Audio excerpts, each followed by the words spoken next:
সকালে ফজরের নামাজের পরে ঘুমানো যাবে কিনা? ফজরের পরের ঘুমের যদি ফতোয়া দেই তাহলে বেশিরভাগ লোকই তো এখানে আসামির কাঠগড়ায় দাঁড়ায় যাবে। ফজরের পরে বেশিরভাগ মানুষের ঘুমের অভ্যাস না। মাহফিলের মৌসুমে আমি পারি না, কিন্তু মাহফিলের মৌসুম বাদে বাকি সময় আমার বাসায় আমি আমার পরিবারের সদস্যদেরকে চেষ্টা করি রাত 10টার ভেতরে বিছানায় চলে যাওয়ার। এটা আজকাল সোনার হরিণ হয়ে গেছে।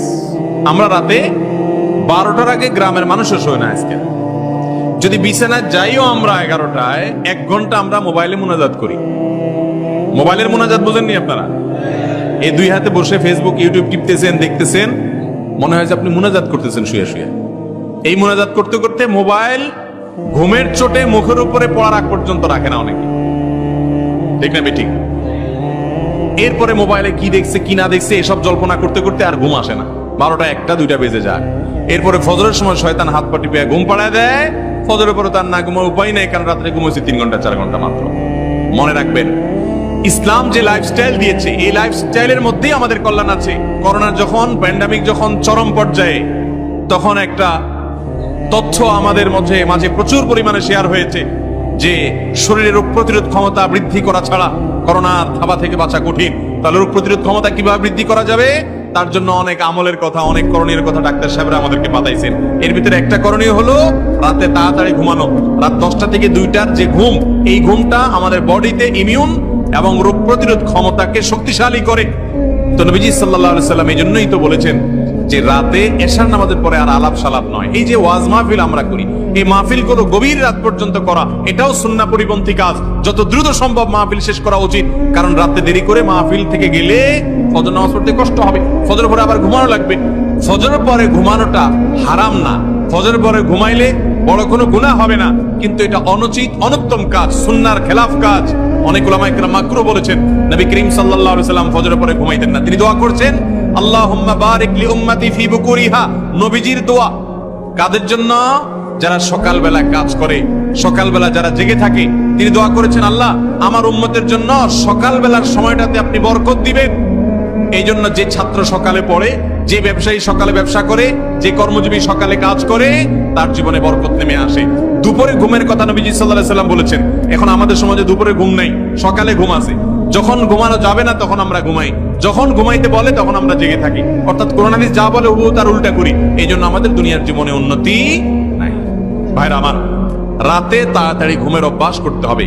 আমি প্রায় সময় বলি এই আমলটা বড় কঠিন হয়ে গেছে, আমাদের সবার জন্য একটা তিতা করলা টাইপ আমল হয়ে গেছে। আমরা অন্য অনেক আমল করতে রাজি আছি, রাতে তাড়াতাড়ি শুইতে চেষ্টা করবো তো ইনশাআল্লাহ। অজু অবস্থায় মা যদি বাচ্চাকে দুধ খাওয়ান, ওই অজু দিয়ে নামাজ আদায় করা যাবে কিনা? খুব দরকারি প্রশ্ন। মায়েরা যদি তার দুগ্ধ পোষ্য সন্তানকে দুধ দান করেন, দুধ খাওয়ান অজু করার পর পবিত্র অবস্থা, তাহলে ওই অবস্থায় নামাজ পড়া যাবে অজু দিয়া। দুধ খাওয়াইলে সন্তানকে অজু ভাঙে না।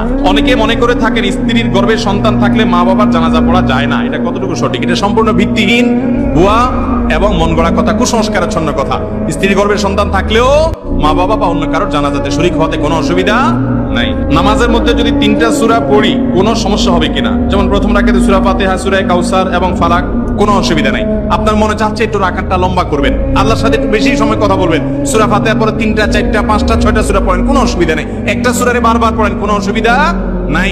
সালাত যত লম্বা করবেন তত সুন্দর হবে, তত ভালো হবে, তত মানসম্মত হবে। এরপর প্রশ্ন হলো নামাজ না পড়লে কি হয়? নামাজ না পড়লে কি হয়? কি উত্তর দিব বলেন?